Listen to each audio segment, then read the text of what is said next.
At my age, at almost 60, I have no business being in the United States because I came here when I was younger. I did a master's degree at the Southern New Hampshire University. I went back and I was helping my country, helping young people, working with the U.S. Embassy, helping U.S. Peace Corps in Cameroon as a consultant. But when the conflict broke out, that violent conflict at which I have suffered, I was abducted. It got really, really bad. I tried in the country for 7 years, but the last 2 years I just had to flee from Cameroon with my wife. I joined a community of people who are undergoing the same kind of suffering to plead that President Biden and his administration redesignate and extend TPS for Cameroon, because any Cameroonian, including those other people who are not yet granted it, if they go back to Cameroon, they are just going to death. I want to add also that I applied for TPS in November 2023. I went for biometric in December, and December 6th. As we speak, 13 months after, I don't have a social security number, a work permit, no anything. 13 months. So if TPS for 18 months and then 13 months after application, you don't have any feedback, where are we going with it? So we wish to plead, I am here pleading that the backlog of immigration challenges concerning TPS be looked into promptly, TPS redesignated, and that no Cameroonians should be deported. I know it is possible. Above all, to Congress people, please, do not use any American taxpayers' money. Don't sign of it to be used in deporting people, because I know that immigrants are very useful to this country. By the way, America is a country of immigrants. Thank you very much.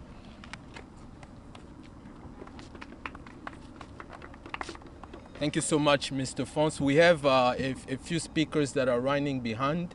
And now we will hear from community leaders from partner organizations. Ronald Claude, Director of Policy and Advocacy from Black Alliance for Just Immigration, will be our next speaker. Ronald. Good afternoon, everyone. Thank you. My name is Ronald Claude, and I'm the Director of Policy and Advocacy at the Black Alliance for Just Immigration.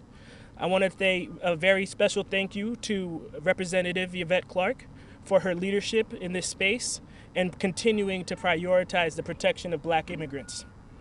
Today we're here because it's about preparation, protection, and pressing forward. We have to prepare our communities for the cloud that is coming. We have to protect our communities from the impact of bad policy that is going to separate families, impede folks from being able to put food on their tables, and most importantly, lead to deportations that will have irreversible harm to their family and the communities they come from. But we also must press forward. And that's why we're here today. We're pressing forward. There is something that can be done and should be done, and we're asking this administration to work with us to get it done. There is a backlog in TPS, DACA, EADs, you name it. But today we have the opportunity to press forward and to end that backlog by good policy in this lame duck season. So that's why we are here today. Secondly, it is important that while I'm up here, that we also talk about the fact that Black immigrants are not just laborers. Our capacity to work is not what defines us. It is the families, the communities, the language, the food that we bring into this world, into this culture, into this space. So we take this time to also remind folks that yes, we want EAD, we want a pathway to citizenships, but we also want to ensure that our families, our communities are able to stay whole, and that we remind folks that we belong to them as well. So we thank you all for this time. We look forward to working together with Representative Clark as the chair-elect to the Congressional Black Caucus, and we look forward to working with this administration to do what is needed in terms of protecting Black migrants. So thank you for your time.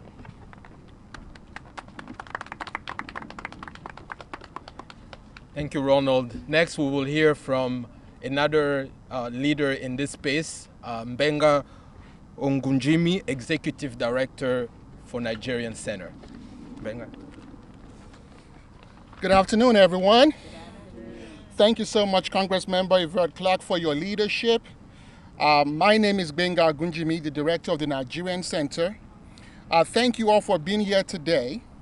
Today we gather a united coalition of advocates, community leaders, allies, to urge the Biden administration to take a decisive action on behalf of African and Nigerian nationals in the United States.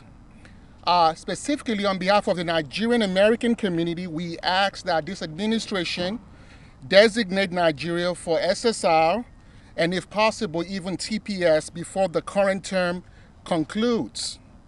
This is not just a policy recommendation, it is a moral imperative. Earlier this month, President Biden made a bold commitment to the future of U.S.-Africa relations during his visit to the continent. He declared, and I quote, "United States is all in on Africans' future." I repeat, the President of the United States, President Joe Biden, stated that America is all in on the future of Africa. Today, we are here to hold the administration accountable to this promise. We are here on behalf of Nigeria, an important American partner on the African continent, the largest Black immigrant group in the United States, and the largest ancestral home to Black America. America in itself is the largest foreign investor to Nigeria. This means that the United States has a moral obligation to ensure stability on the African continent, and particularly Nigeria. And this commitment is not just in the interest of Nigeria and Africa, it is also in the interest of the United States. Granting these protections would align with the U.S.-Africa strategies towards sub-Saharan Africa, affirming a commitment to human rights, economic opportunity, and global solidarity. Temporary protected status would offer a lifeline to vulnerable populations fleeing armed conflict and humanitarian crisis. Talking about crisis, Nigeria is currently experiencing one of the most challenging periods of its economic history. Inflation has soared to record level, and the Naira, the currency of Nigeria, has suffered significant devaluation. To illustrate, in 2019, one US dollar is worth 360 Naira. Today, it is 1,664 Naira, a staggering 362% decline in just 5 years. This has devastated families' ability to send money to cover their student-parent tuition in the United States. These students are not just learners, they are the future leaders, innovators, and contributors to both the economy of the United States and that of Nigeria. Today, we call on this administration to act with urgency. Granting special relief to Nigerian nationals would immediately alleviate these hardships by providing work authorization and reduce cost loads requirements. These measures would allow students to continue education, remain financially stable, and contribute to the U.S. workforce in critical areas. Let me be clear, an unprotected Nigerian student today is a missed opportunity for tomorrow's global workforce, including the United States and that of Nigeria. The Biden administration's stated commitment to a just and humane immigration policy can and must include individuals who are ready to contribute to the country's economy. As the United States transitions to a new administration, we strongly recommend that this request be prioritized. The window of action is closing, but the impact of granting SSR and TPS would be profound for families and communities and for those that shares the value of a nation, we are turned to for opportunity and we are turned to for refuge. In conclusion, for those who need assistance, the Nigerian Center stands ready to help. If you or you know someone who needs immigration assistance, please have them reach out to the Nigerian Center. Our immigration assistance hotline is 1-800-395-9272. Let us not delay in providing these protections for Nigeria. Once again, President Biden said the United States is all in on the future of Africa. We are asking to live up to those words and immediately grant TPS designations for eligible African countries and SSR for Nigeria. Thank you very much. Thank you so much, Mbenga. While we wait for the other speakers, we will ask reporters to ask a few questions to Congresswoman Clark. She has to leave very soon for voting.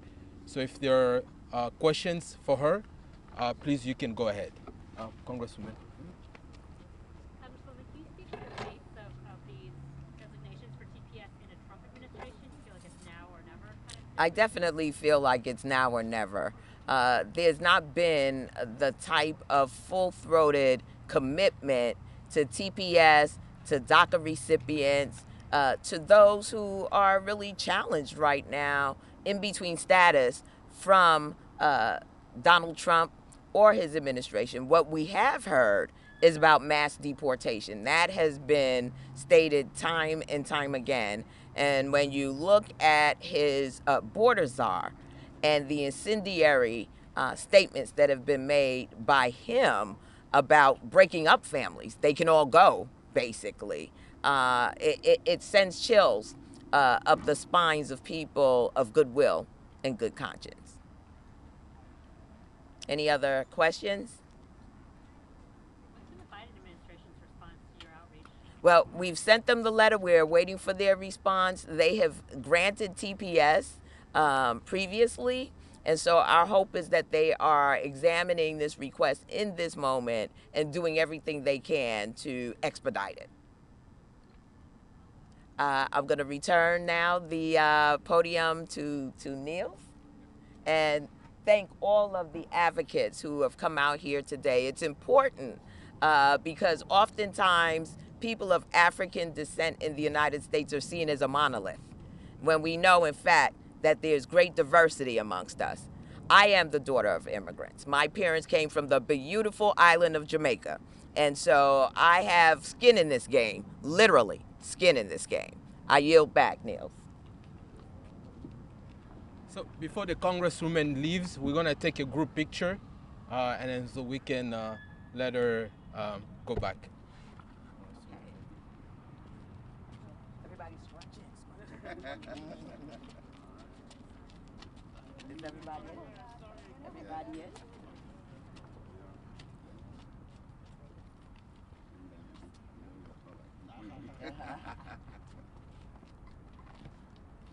You have everybody? Oops. Wait a minute.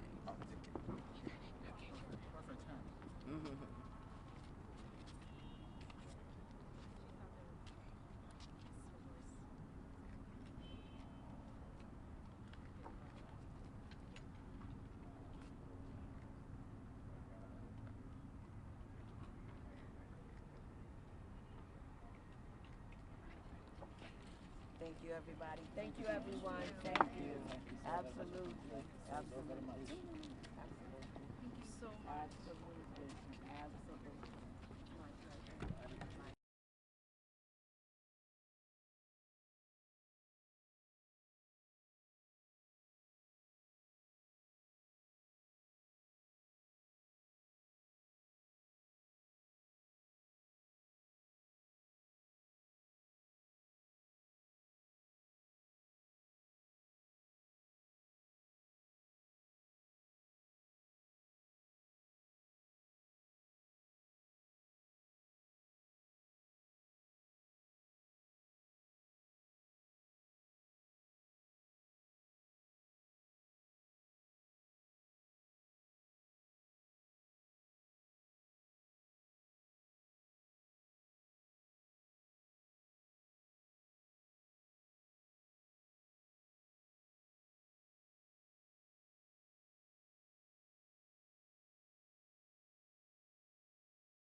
contribute to the U.S. economy and society.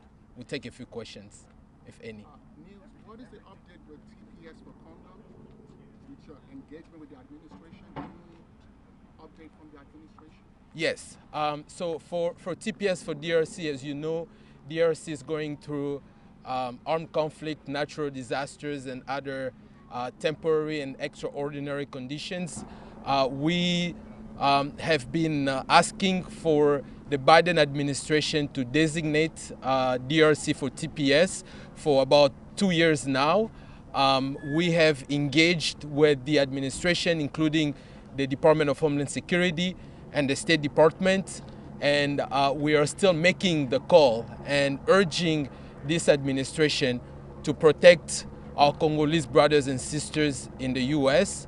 and deporting Congolese individuals back to the DRC is a death sentence because the country is controlled by armed groups, and we believe that our Congolese community members need and deserve protection. So to answer your question, our advocacy is still ongoing, and this has become a more pressing and urgent issue.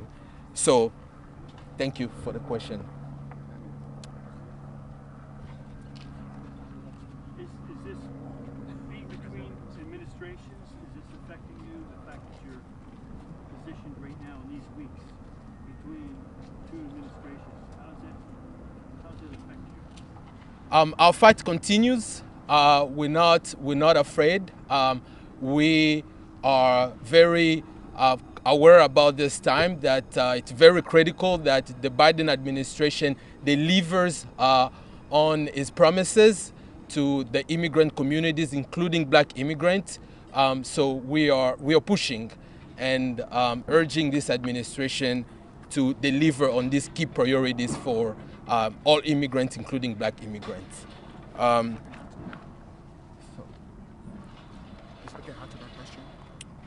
sorry. Yes, and then I will have my colleague Mbenga also respond to that question, and then we will pass it to a representative. I also want to mention that. I'm sorry to interrupt. We have Congresswoman Clark, Oh my so God. we're going to just have her speak before she goes to vote. Yes. Yes. Hi, good afternoon, everyone. I'm Congresswoman Sheila Sherflus McCormick, and I represent Florida's 20th District. Thank you, African Communities Together, for leading the charge in engaging our offices and ensuring immigrants remain protected in America. Renewing TPS is mutually beneficial for both the United States and migrants. They are essential workers of fields experiencing major labor shortages such as healthcare and manufacturing industries. In addition, TPS holders pay over $4 billion in taxes, contributing to our economy. If TPS is not renewed, this will create a massive and abrupt economic disruption to our economies. For those who hold TPS, returning home means facing fear and danger due to ongoing violence and instability, like what's happening in Sudan, Ethiopia, Cameroon, and even in Haiti. This shouldn't be a political issue. This is a real-life issue about people who will suffer real-life harm to their families if they return home. It is crucial to renew TPS so that people who have been part of our communities for years can continue to economically contribute to our country. We're also asking President Biden to clear the backlog of TPS applicants, which is leaving many vulnerable to deportation when they should be protected. There are over 340,000 pending TPS applications, including 20,000 applicants from African countries.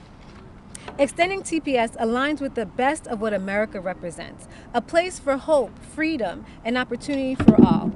Let's put aside our political differences and put humanity first by extending TPS immediately. Thank you so much. Thank you so much,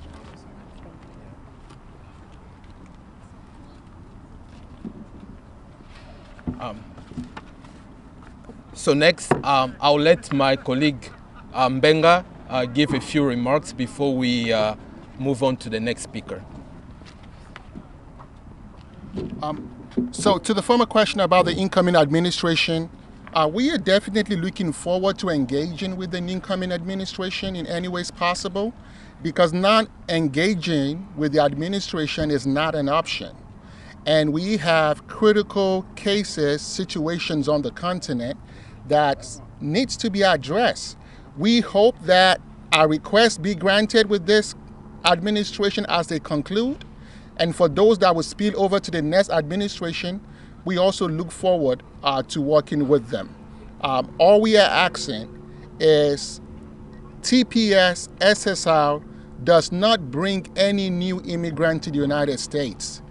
These protections are for those who are currently in the United States.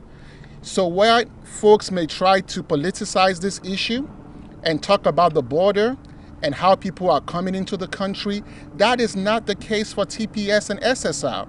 These are people who are currently in the United States who have life-threatening conditions. Should they go back to the country, they have a temporal 18 months protection and possibly may be extended. It is not a pathway to citizenship. It is just a temporary protection. And we think this is something that the administration has the power to do, and we call on this administration to do so. Thank you. All right. Thank you so much, Mbenga. And next we will hear from a community member who has experienced the conditions in Sudan. As you know, as the Congresswoman mentioned, we are asking that the Biden administration extend and redesignate Sudan for TPS, because the conditions on the ground in Sudan warrant a TPS designation. So I will invite Ruba Abdallah to provide remarks. Thank you.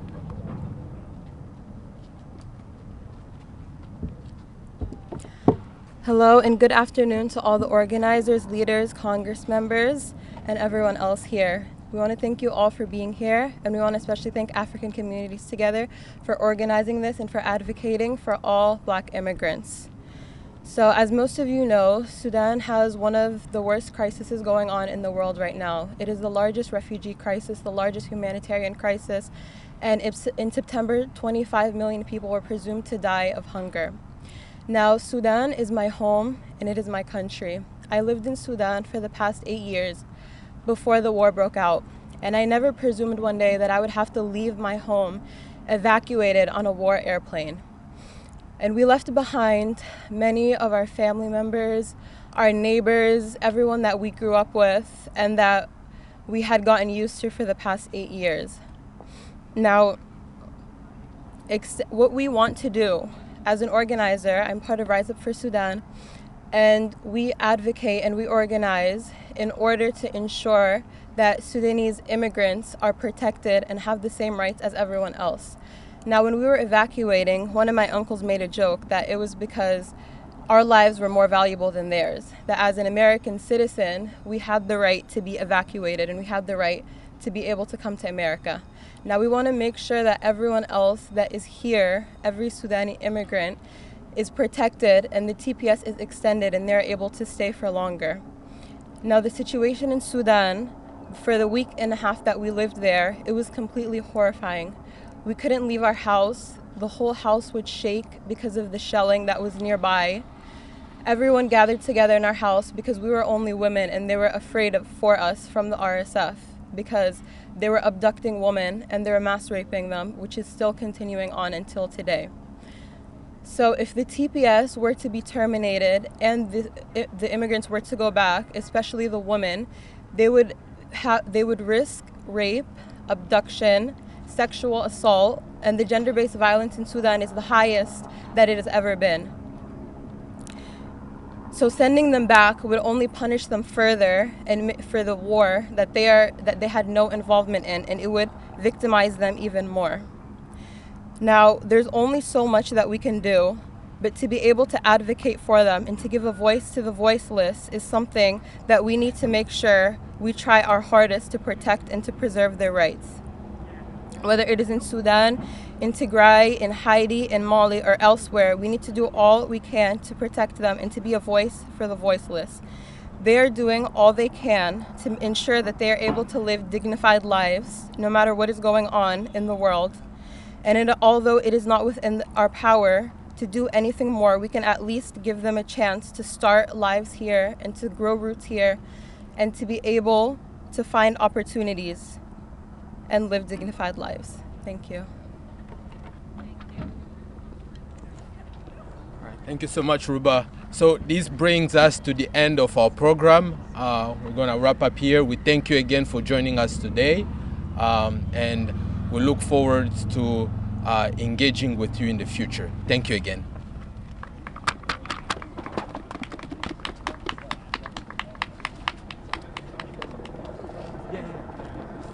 Another picture.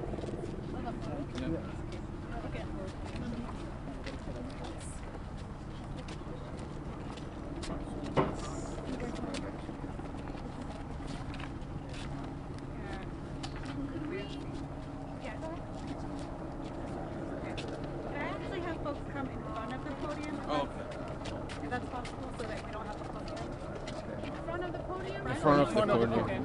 Okay. And then maybe if we could come together. You can stay in front of the podium. Yeah, you can come If up. you're in the back, you can raise your line, but I want to see your face. Okay, this is covering the face. If you're in the back, you want to raise your sign. But make sure no one is behind you. That's it. Sylvia, if you could come La aluera.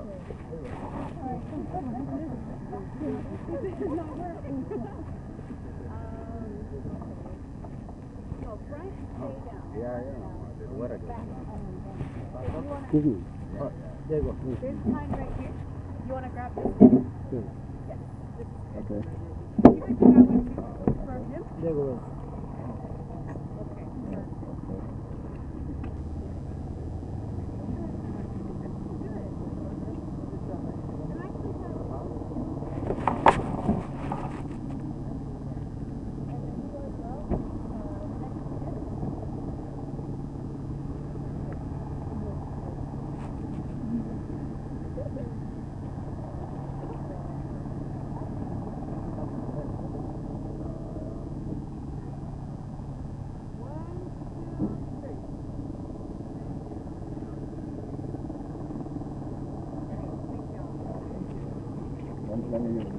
Yes,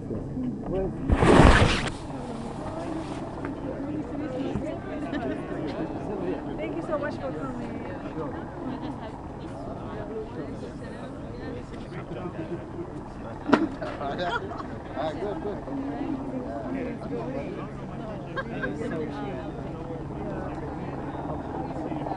Happy holidays, Happy New Year.